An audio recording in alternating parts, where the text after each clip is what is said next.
This morning, we're going to continue on our sermon series where we've been looking at God's common sense. And today, we're going to be looking at the realm of marriage. And how do you have a rewarding marriage according to God and using his common sense? Now, understand with marriage, it was designed to bring joy and it was designed to bring benefit to both people involved in the marriage, not just one or the other. God wants us to have an amazing experience in our marriages. But sadly, in America today, that is not the experience of most marriages. Sadly, most marriages today relate much more to Proverbs 21 than they do to what Proverbs 31 says. And let me just read those to you. Proverbs 21, it says this: "It's better to live alone in the corner of an attic than with a quarrelsome wife in a lovely home." Okay, now understand with both of these Proverbs, it's a guy writing these, so it's aimed at women. But at the same time, women, you can just put this right back at men, and it just corresponds the same way. But this is a very true statement, which is, it's better to live alone in a corner of an attic than with a quarrelsome wife in a lovely home, or a quarrelsome husband in a lovely home. And what it's saying is this: it's better to be happy in an attic by yourself than to live with someone who makes your life miserable every day in a nice house. Okay? That's what that Proverbs basically saying. And God never designed and never desired for marriage to make our lives that way where we just go, it's miserable, but I have a nice house. Okay, that was not God's design. In Proverbs 31, it says this: "Who can find a virtuous and capable wife? She is more precious than rubies. Her husband can trust her, and she will greatly enrich his life. She brings him good, not harm, all the days of her life." Now, this one describes what God desires for marriage to accomplish in our life. Is the key line here is her husband can trust her, and she will greatly enrich his life, or her wife, or his wife, his wife can trust him, and he will greatly enrich her life. The whole goal of marriage is this: to enrich each other's lives, to benefit each other, that through marriage our lives would become better. That is the goal. But like I said, more marriages can relate to Proverbs 21 than they can to Proverbs 31. And the reason for that is this: marriage is very complex. Okay, if you've been married, how many of you know marriage is complex? Okay. Everybody that's married or been married, you got your hand. Okay, marriage is complex, but yet, here's the cool thing. God, the one who created marriage, has given us principles that we need in our marriages that if we would apply them, it would lead to a rewarding marriage. Why? He's the creator of it. He goes, if you would apply these principles on a consistent basis, you would end up with a rewarding marriage. So what I'm going to share with you today is the principles we see in the scriptures of leading to a rewarding marriage. Now, I'm going to give you the basics, okay? Here's what I would highly encourage you. I rarely do this, and I rarely advertise anything else because all you ever need to hear is me. Nobody even chuckled at that. I'm not really, okay, no, let's go. No, here we go. If you look on your bulletin, I'm going to touch on three things today, briefly. On here you have, I think they're QR codes. You can scan them with your phone, okay? If you don't have that on your phone, go download one. They're free apps. You just put your camera on it, and it will take you to the website, and you can watch a video. If you're not that technologically advanced, go to YouTube, do a search for Mark. I think his name's Gunger, okay? This is Salt This Week for the first time, the best stuff I've ever seen on marriage. Hands down, in 20 years of ministry, I would never encourage anything as much as I encourage these three videos. And they're not just 10-minute videos. The first one's like 2 hours. Second one's probably an hour and a half. And the third one, I think, is like 40 minutes. And it's a marriage ceremony, or a marriage seminar that he does on a weekend, and now they've posted for free online. He is incredible, and let me tell you why it's so good. Your husband will watch it with you. Because the guy is so hilarious, you can't stop watching. But while he's funny, he also gives some of the best content I've ever seen of understanding your spouse, how to live within marriage, and how to have a fantastic marriage. Best stuff I've ever seen. So if I've never encouraged you to do anything before, this would be the one thing I'd highly encourage you to do. If you are married or thinking about getting married or been married and want to make sure next time you do, you get it right, save these videos and watch them. Okay, watch them as a couple or watch them individually. They are fantastic. Best thing I've ever seen. And this is where I kind of spent a lot of this week researching as I went through this stuff. So highly encourage that. Now, another quick warning. Before we talk about marriage, I warned you last week. I'm going to warn you this week. I'm a minister. I'm going to preach on things, and it's going to sound like I'm very intelligent on this topic. And I know women real well, and I know men real well, and I have it all figured out. But always understand, it's just because I researched it this week, and now I have the information at hand, so it makes me sound really smart. My marriage has struggles just like everybody else's. You don't want to be married to me anymore, and I want to be married to you. Okay? I've been married for 18 and a half years to one woman, and I've spent enough time trying to figure her out, trying to figure out another woman from scratch. Is like, why would I ever do that to myself? Okay? I don't want to do that. She doesn't want to do that with me. So although at times ministers get up here and everyone goes, wow, they must have a perfect marriage. No, we don't. We've gone through very rough times. We've gone through struggles just like you have, and we've had to work through them. And thanks be to God, we have worked through them, and we have a fairly healthy marriage at the moment. But we've always gone through struggles just like every other marriage. We don't get to sidestep it because we're a minister. In a lot of ways, it makes it a little bit harder because of the position we serve in, okay? So understand that. Before we talk about the healthy principles, as we've done every week, we're going to talk about the potential enemies. What are the enemies that can destroy your marriage? The things that if you can't remove these things from the start, having a healthy marriage is very tough to have. And so let me give you the enemies. There's two this morning. The first enemy of a healthy, rewarding marriage is this: independence. And what I mean by that is this: living separate lives between the two of you as spouses. To have a rewarding marriage, you have to be striving to become one, not stay two separate people. In Ephesians chapter 5, here's what it reads. It says, as the scripture says, a man leaves his father and his mother and is joined to his wife, and the two are united into what? One. Not two separate that live together, but one. This is a great mystery, but it is an illustration of the way Christ and the church are one, which means they are in lockstep, that you can't differentiate between them.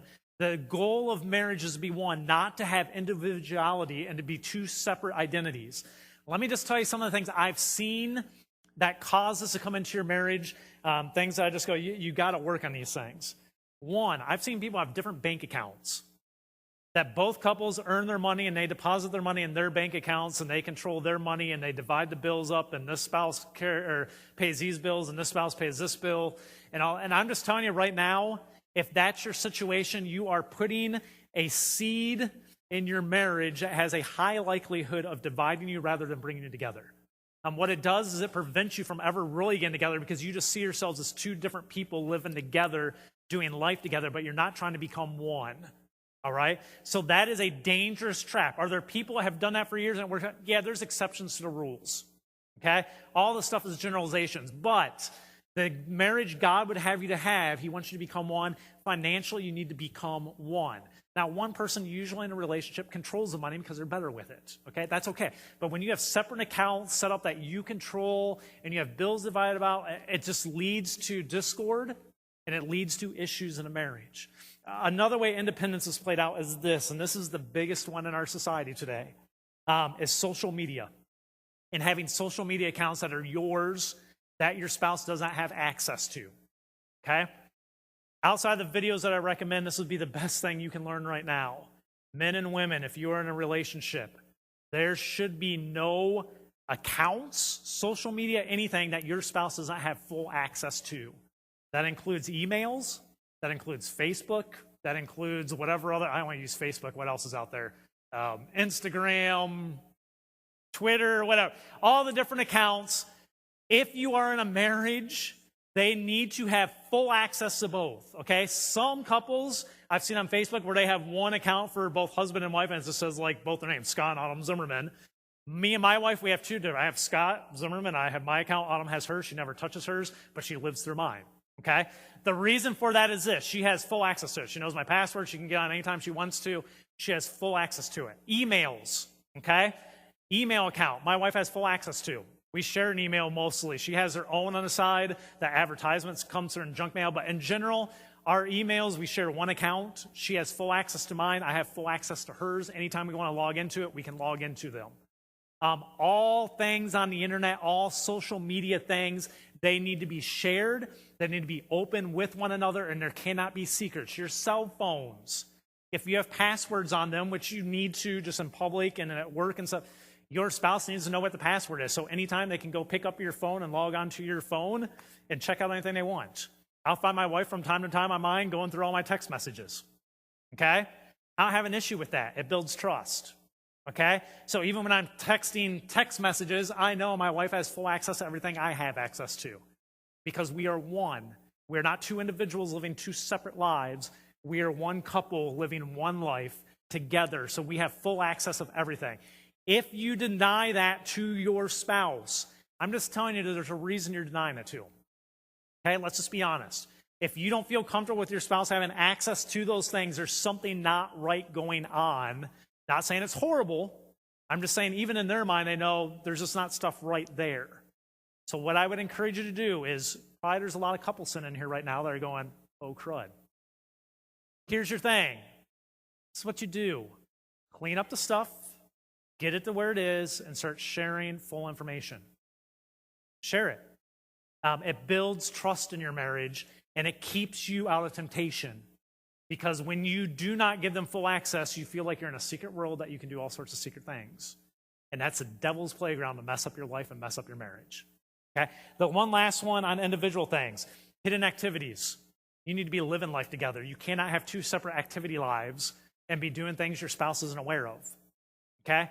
If that's happening and you're that partner in the marriage that's doing separate things that your spouse is not aware of, stop it, because you know the only reason she's not aware of it is you know she wouldn't approve of it. Or he wouldn't approve of it. Okay? You cannot be living two separate lives. You have to have unity. To have a rewarding marriage, you have to have a desire to become one. Okay? That's what God would expect from us. Your second enemy in having a rewarding marriage is this, your brain. Okay? Let me explain. Men and women, if you were not aware of this, think differently. Our brains work slightly different. Are you aware of this? If you're not going to be married long at all anyways, okay? Our brains work differently, and here's what we have to do with that. We have to learn how to best understand the other person's brain and how to embrace it rather than resenting it.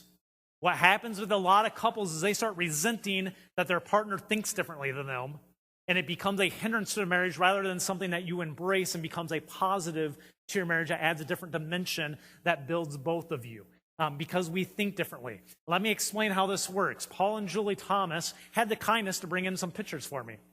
Okay, you notice these pictures. What they did, good husband Paul went on a date with his wife Julie, and they went out to one of those where you paint like the women did last weekend, and they did a couples one. Okay? And these are the pictures they painted. Now, if you haven't gone to one of these things, here's how it works. You go, there's an instructor up in front of you, and the instructor shows you how to do everything, and you just follow the instructor. And they make you feel like you can paint even when you really can't, but they make you feel like for that moment, you were an artist, okay? So Paul and Julie went to this, and they had the instructor, and the instructor went through, this is how you paint and show, and they both watched, and these are the pictures you came out with. Okay? They're different in multiple levels of ways. They are different. One is by Paul or Julie, and one's by Paul or Julie. And what I'm going to have you do is figure out which you think is whose, okay? So you have picture number one, you have picture number two. So we're only going to have to vote on one because depending on how you vote, we know what you thought about the other. So we're going to go with the blue flowers over here. Now, if you think Paul painted this one, you're going to raise your hand in a second. If you think Julie painted this one, and you think that's Julie's and this is Paul's, you're going to leave your hand down, okay? So if you think this is Paul's, the husband's, raise your hand. Okay, so that's probably about 65%. So then, let me just do this anyways. If you think this is Julie's, then raise your hand so I can see the other side. This is Julie's. You can't have just voted twice. If you're voting twice, you messed up. If you think Julie... Okay, hold on. Wait. I'm a man. I think differently than you, okay? Doesn't always have to make sense. That's why you're going to find out this morning. It doesn't always have to make sense. Just be happy with us, okay? Here's the deal. This one, Julie's.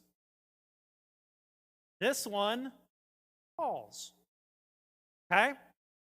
Here's why. We were talking last week, and this came up somehow, and I was like, I was talking to Paul, and I'm like, oh, we're doing a thing on marriage. That'd be great. You have these pictures? He's like, yeah, they look totally different. I'm like, oh, I got to use those next week. Can I have those? So they brought them up this week. But the reason I want you to see that is our brains work differently. They saw the same thing, and they have totally different pictures in a large degree. And the reason is we think differently. Let me tell you how that works to try to give you a better understanding. A man's brain. Here's how a man's brain works. A man's brain has what's called a bunch of boxes in it. Okay? And what men do with their boxes is this. If we're going to talk about the car, a man goes and grabs his car box, and he pulls out that box, and he gently opens it, and he talks about the car and all of his information about the car. And then if we're going to talk about finances, we package that box up and make sure it doesn't touch any other boxes, and we set it down, and we open up another box that's about finances. And we talk about the finances, and we tell you everything we know about finances. And then when it comes to the kids, we package that box up, and we stick it back in order, and we grab out the one about children, and we talk about children at that moment, okay? And when we're opening that box, we only talk about that box, okay? So when we're talking about the children, we're not going back and talking about finances or the car or the house or our relationship or anything. We're just talking about what's in that box. That's how it works. Now, in that box system, there's a hidden box that no woman actually believes exists. And they think we use it as an excuse, but it's a real box because I have that box, and I love the box. And it's my favorite box. And that box is this. It's the box of nothing. Okay? We have this nice, beautiful packaged box in our head that's called the box of nothing. And we can open it up, and we can literally go brain dead and have no thoughts because we're in a box of nothing. And nothing else functions. If you test us with like brainwave stuff, our brain just goes flatlined, and they think we're dead. But we're still breathing, okay? Because we have the box of nothing. When we open that box, we love that box, and we sit in that box, and it's a beautiful box, and anytime we can open up the box of nothing, that's the one we're going to go to default and open up because we love the box, okay? That's how men's minds work. Now, women, on the other hand, what's in their head is this, not boxes. It's a big ball of wire that's all raveled up together and stuck in their head. And what that means is everything is connected to everything. So when you talk about the car, you're also talking about the finances. When you're talking about the finances, you're talking about the car and the kids and the relationship and everything else as well. And everything's tied together, and it all just cycles all around. And sometimes it short circuits and crazy things come out, and you're going, I don't get that as a man. Women's brains, everything is connected. You got to understand, nothing's not connected. Everything is connected to a woman. They don't live in little boxes where they tuck them back away. Everything's connected, and everything's connected to their emotions. This explains why women remember everything. If you are in a marriage, you know this, right? Women have better memories than men. Scientifically, why that is? Well, let me tell you why it is scientifically. Women remember more because everything's connected, and they connect every experience with an emotion. And when you connect an emotion to an experience, it's something you remember much more likely to remember. It has a much more powerful hold in your memory bank. Men rarely do this because men just generally don't care about anything. Okay? That's just how we function. Let's just be right. Men, am I right? Yes. Okay. We generally don't care about many things. And that's why your husband, when you're telling him things, he'll be like, I don't really care. Not right. Is he lying to you? No, he's telling you gosh honest truth. He doesn't really care. He doesn't have that box out right now, and he doesn't really care. So it's not going to stick with him. A woman, though, it goes in and it's connected to emotion, and it's all wrapped together, and it's there, and it's all interconnected. And we just have different brains. It's how God created us. We have different brains. Now, let me show you how this leads to conflict in a marriage, the way they work differently. And again, I'm speaking in generalities. Some marriages might be flip-flopped, but in general, this is how men's and women's brains work. You do the best you can to interpret all these things. Watch the videos. You get a lot better detail on how all this works, okay? But let's take stress for a minute. When a man is stressed, or let's go start with the woman. When a woman is stressed, what do they typically want to do when they're stressed out? Talk. Thank you. Women want to talk it out, okay? Women want to sit down and tell you everything that's going on in their brains and talk it all out and talk and talk and talk and talk and talk. And their husbands sit there, and this is what husbands do. Husbands go, not for a bad reason, husbands go, I know how to fix this. Because this is a strength of a man. He'll pull out his box and he will go, I know how to fix this. because it's his strength. So he hears his wife talking about the stress, and he starts giving suggestions of how to fix it. How often do our wives like that? Not too often. Let's just be honest, okay? Why? Because they're not looking for solutions. They just want to talk it out. That's all they're looking for. They're just looking for someone that listens to them to let them talk it out. They're not looking for solutions. Men then panic. And when our solutions don't work and we can tell we're irritating them by giving them solutions, then our next thing we do is we go to our catch-all that works for us. And we say this, well, just forget about it. Don't think about it. And then your wife wants to take a knife and stab your eyes out. Okay? Because she's going, that's impossible. You can't. Not that, what type of advice is that? Just get away from me. I just wanted someone to talk to me and listen to me. Okay? And it leads to conflict in a marriage. Men, when they're stressed out, what box do they open? The box of nothing. When men are stressed out, what do? They sit on a couch and they veg. They don't want to talk. They don't even want to know the world exists because basically they're brain dead. It's how they cope with stress. They pull out the box of nothing and it overwhelms all the other boxes and they just go away and they just live in la-la world. Okay? That's how men's minds work. What women do is this. When you're stressed out and you're being quiet and you have the box of nothing out, a woman comes over and says this, hey, baby, you want to talk about it? No, I don't want to talk about it. What are you talking about? And then they feel like because it's what works for a woman, they want to talk it out. They're using their strength. Come on, just talk to me. If you talk to me, it would just get it better. No, it won't get it better. It will get it worse. I'm a man. I want to be in my box of nothing. Just leave me alone. And what a man wants to say to his wife is, just leave me alone and that will make me happy. Get out of my way, stay away from me, and just let me be in nothing for a while, and that will help me cope. Okay? A woman is not trying to irritate her husband when she says, let's talk about it, and continually pestering him to talk it out. She's going, it's my strength. That's how I would cope with it. A husband's not trying to upset their wife by giving solutions and telling them not to think about it. They're going to their strength, and they're going, here's how it would work for me, and I'm just trying to give you advice. Okay? It is very important that we understand our minds work different so that we can learn how to communicate better and benefit each other rather than constantly being frustrating with each other and resenting each other. Okay? So from here on out, let's talk about the healthy principles that if you would understand and apply these things to your marriage, you would end up with a marriage that would be rewarding.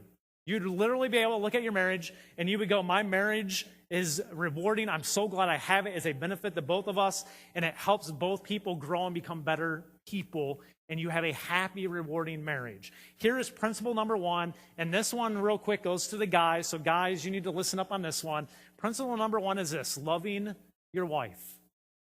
Okay? We see in Ephesians chapter 5, verse 33, it says this. It says, so again I say, each man must love his wife as he loves himself.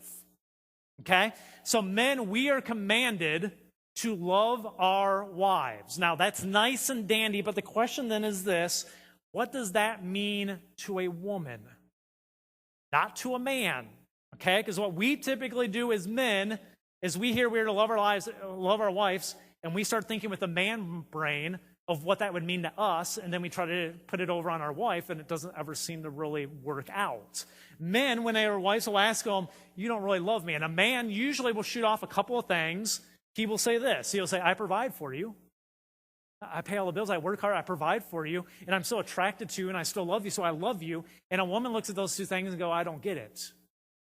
Because to a man, when he hears I'm supposed to love my wife, he thinks I provide and I'm attracted to her, and that means love. And a wife's sitting there going, that doesn't mean love to me in any way, shape, or form a whole lot. That's not significant to me. So we hear men, we're to love our wives, but then we think with our brains and try to take that over and give it to our wife who thinks differently and thinks somehow it's going to meet their need, and it rarely does. So guys, let me tell you how you let your wife know that you love her.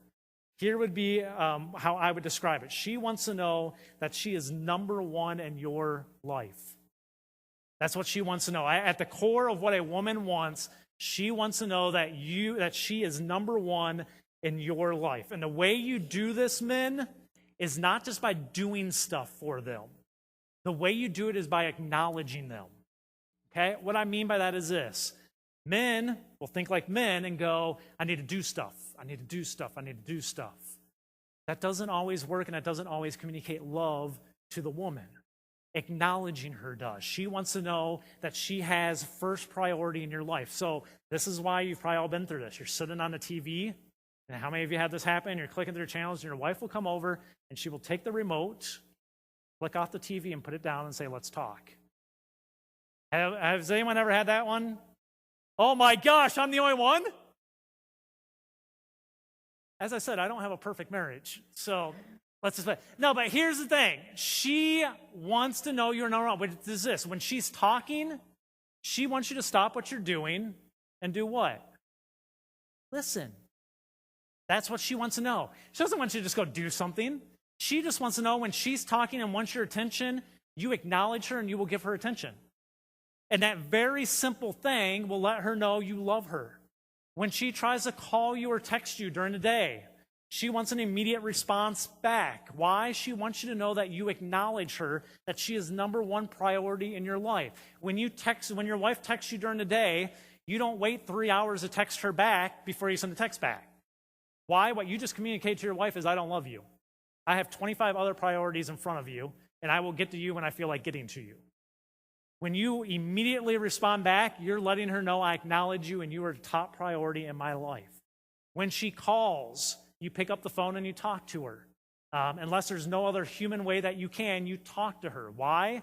You're letting her know that you acknowledge that she is number one in your life and she has your ear when she needs it. That will communicate love to your wife. Men, we get so mixed up because a lot of times we think it's just doing stuff for our wives that will make them feel like they're loved, but we don't communicate and we don't take time to acknowledge them and go on, and they don't get it. They don't understand. And that's where a guy can sit there and go, well, you know what? I know. I communicate all the time that I love you. And she's going, you don't ever show it. Oh, I did this. Yeah, but you never listen to me when I talk. You never give me the time of day when I want to have your ear. But yeah, you do all that stuff for me. We just think differently. Another way, men, that you need to understand, this is like a little secret here, but if this isn't my secret, this is off the videos, so it's good stuff. But one of the things you need to understand about women is little unexpected acts of kindness mean just as much as big ones. Men, what we typically do is this. We try to shower our love on women 4 times a year. We have Valentine's, the birthday, the anniversary, and Christmas. Okay? And we try to go big on those 4, and then we go, if we do well on those 4, it carries over kind of to the next one and the next one. And I just got to give her 4 times. If I give her to 4 times, it's all good. So on Valentine's Day, what we'll do is we'll go, I'll spend big on Valentine's. I'll go get a dozen long-stem roses, and I'll purchase those, and I'll bring them home. And you give them to your wife, and you plan a couple of things, and she's like, oh, those are beautiful. And a man goes, yeah, that worked out well. What you need to understand is this. If you would just bring 1 rose home, she'd have the same reaction. Because it means you acknowledge her and you were thinking about her. Whether you got her 12 or 1, she would appreciate them equally. Now, in a men's brain, that doesn't make any logical sense because I got her more this time than the other time. She should be 12 times more happier, and it should last 12 times as long as 1, right? That's what men think. Women don't think that way. Women, just let me get a vote of hands here. Women, would you rather get 1 time a year 12 roses, or would you rather get 12 times a year 1 rose from your husband? If you would prefer getting 1 rose 12 times a year from your husband over the 12 at one time, raise your hand. Men, are you looking? Every single woman in this room just rose her hand. Why? Because 12 times you acknowledge that she has number 1 place in your life rather than just 1 big time for the year. To a woman, there's no difference between the amount. It's the thought. Does that make sense? That's how you show a woman you love her, is you have to acknowledge that she is number 1 in your life and acknowledge her when she needs your attention. If you watch chick flicks or guy flicks, there's very little in common. If you hear a chick flick, guys go, oh gosh, don't take me to a chick flick. Okay, I'd rather just go be run over by a car than go watch a chick flick. Most girls don't want to go watch the action film with a guy where he's killing off everybody and whatever, but there is a common thread between all of them, and the common thread is always this. The guy does what? He never forgets about the girl. in both of those movies. In the action movie, you will have the guy and he will just, have killed 12 terrorists and he'll be running to 3 more and he'll hear the girl scream in the background who's 3 miles away. And he will go, you know what, forget those terrorists, I need to go get the girl. And he goes and gets the girl. And then he gets back to the things he's supposed to do. In a chick flick, you'll have 4 women sit around the table for 2 hours talking. And that's the movie. But at the end, somehow the guy shows up at the door and goes, I want you. And he goes, I didn't forget about you, I want you. And girls go, it's so beautiful. Okay? And we men sit there going, this is so pathetic, this is terrible. But here is the theme. The theme is she is number 1 priority in his life. And movies know this, and they know that's what draws them in. So even in guy films, the ones that make a lot of money, somehow they will have a romance connection to a woman where he will give up everything to save the woman at any cost. The Transformer movies, how many of you seen those? They're horrible at this. He goes back for the girl like 65 times in every movie, okay? But that's what he does because they know this is what women want, and that meets the emotional need of women. So men, love your wives, okay? This next one goes to women. Principle number 2 of having a rewarding marriage. You need to be respecting your husband, okay? Ephesians 5:33 says this, and the wife must respect her husband.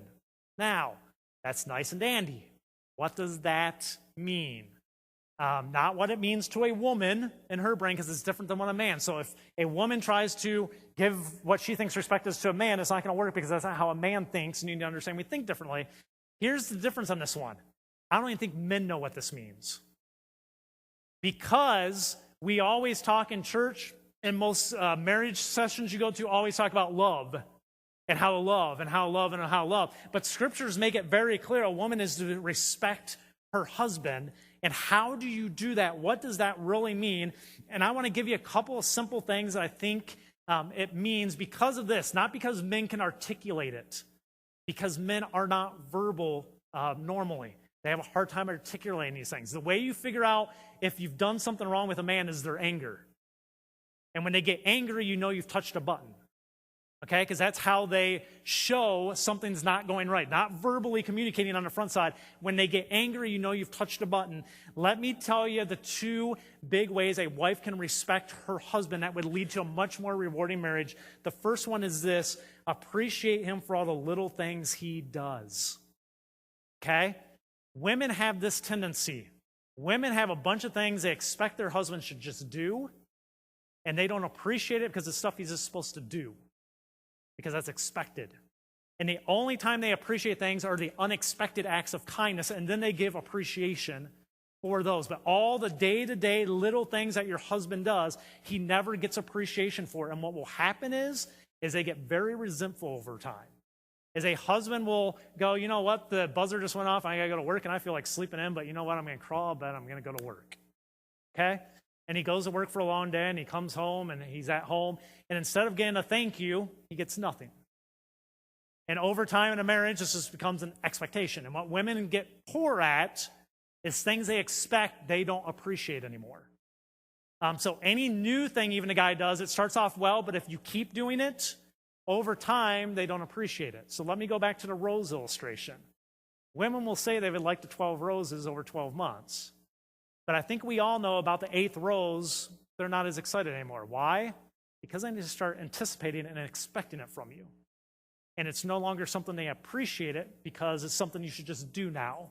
Because now it's part of the system. So women, if you want to respect your husbands, what you need to learn to do is appreciate all the little things he does on a day-to-day basis. When he takes out the garbage, tell him thank you.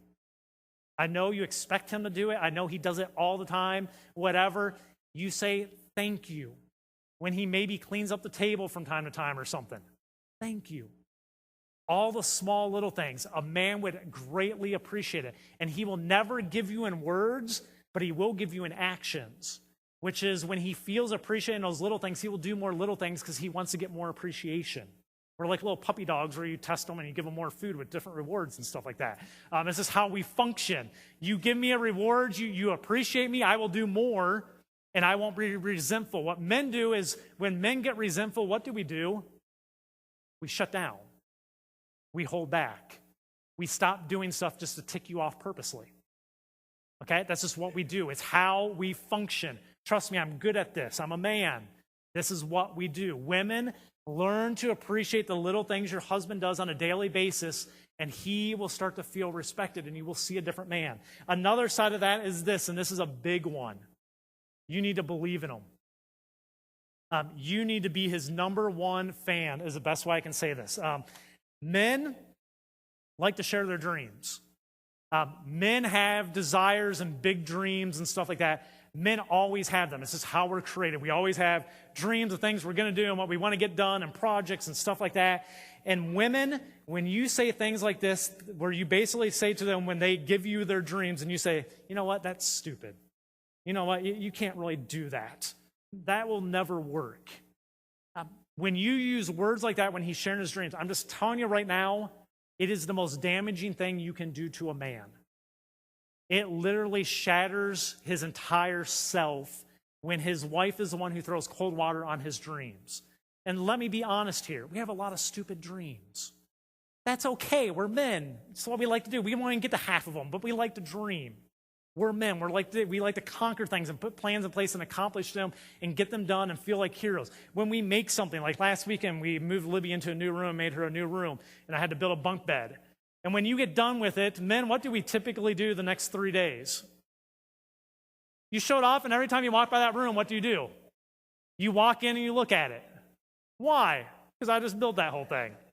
I built that bed, I painted the walls, I just put that room together, and it sure looks nice. I like it, okay? Here's what you need to understand. Men have huge egos in general, but they're very fragile when it comes to our wives. We can have an entire world go, I don't like you, I don't care about you, I don't think those dreams will ever come, and we could really care less. But one time hearing that from my wife, and I'm crushed. And I'm angry, and I get very defensive.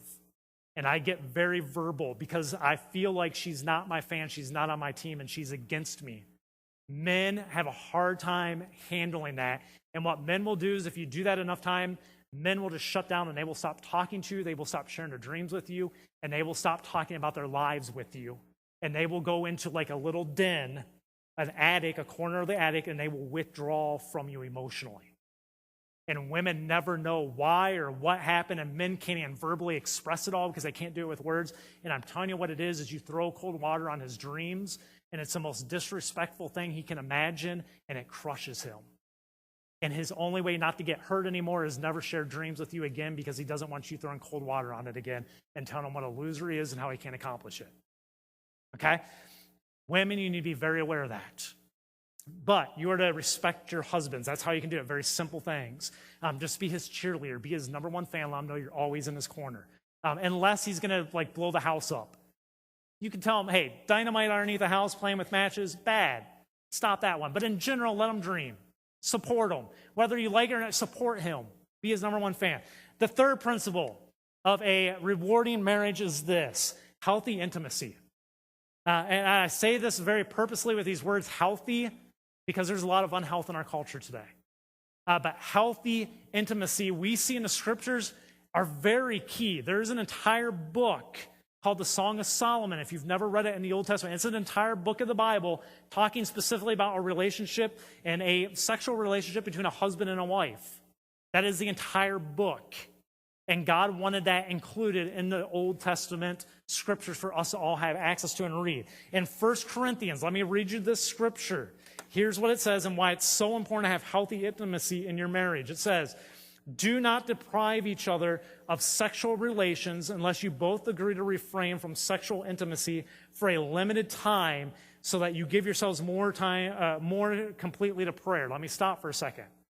What Paul says here is the first thing he says is you should not withhold yourself sexually from your marriage partner unless it's something you both agree on to go for this period of time. We're going to not be in this area of our lives because we want more time devoted to our spiritual lives. And it's almost like a fast. If you've ever fasted from food or different things like that, and it's going, you should not withhold these unless it's a mutually agreed upon thing as a marriage, and you've talked about it.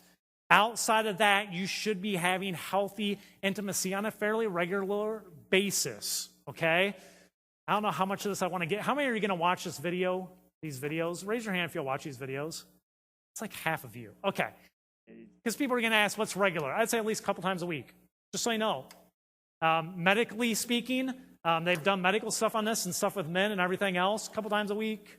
I know teenagers in here and think you're not so next to your parents because that's not good for you. But that would be what healthy is, so you have some type of understanding. Now, that can vary between people all the time, but that gives you some type of an idea. But listen why he also says about this. He says, afterwards, so after it's time that you agree not to, you should come together again so that who? That Satan won't be able to tempt you because of your lack of self-control. Now understand, the culture Paul was writing this in, not much unlike ours, which is they lived in a culture that was sexually saturated. It was everywhere. There were temples you could go. There was prostitution everywhere. There was sexual immorality everywhere in this culture. And what Paul is saying is this: that need needs to be met at home, because if you don't, you're putting yourself in very bad positions for Satan to be able to work at your weak conscience to tempt you into bad things. Okay? Intimacy on a healthy, regular basis is huge to a marriage, even though we don't talk about it a whole lot in the church, because there are so many temptations in our world today that Satan will use against your husband or against your wife to do things that will blow up your marriage. And so you need to have healthy intimacy. What I'm going to tell you again, I know like 6 of you rose your hands. I cannot express enough. Go watch these videos. What I'm giving you today is very basic. This is not going to change your marriage if all you hear is the stuff I say today. You need more detail, and you need to think about it and have a conversation as a couple. And I guarantee you, watch this video stuff, it will change how you view your marriage and the dynamics in your marriage. But healthy intimacy is the third principle of having it. If you can learn to apply these 3 principles on a consistent basis in your marriage, what you will do is you will end up with a rewarding marriage that benefits everybody associated with you and your husband or you and your wife. Everyone around you will benefit from it. Here's the thing: God wants you to have a rewarding marriage. I, as your minister, want you to have a rewarding marriage. Your children need to see you having a rewarding marriage. This world needs to see you having a rewarding marriage. We as Christians should be known, not just for our love of one another, we should be known in this world as people that have incredible marriages. Why? We have the rule book from the one who created it telling you this is how you do it. We as Christians should be ones that are held up and people go, you know what? Those Christians really annoy me and I don't like them and all that, but man, they have fantastic marriages. I think I'm going to go check that out. Okay? Our marriages should look different from this world because we have the principles that lead to a rewarding marriage. So my thing I want to ask you, or I want to encourage you to do, is this: work on your marriage so you can impress the world with what Christ does in it. Because that will be an example of Christ as much as anything else you do, is having a rewarding marriage that's different than this world's. Would you pray with me?